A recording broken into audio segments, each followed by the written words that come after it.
You are looking at Julian's pronunciation guide, where we look at how to pronounce better some of the most mispronounced words in the world, like this other curious word. But how do you say what you're looking for today?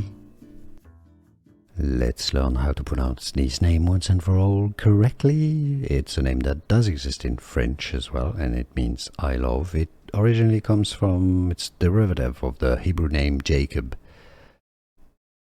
The English pronunciation here is Jamie. In Spanish they have Jaime, which is kind of the equivalent. Jamie in French would be Jamie.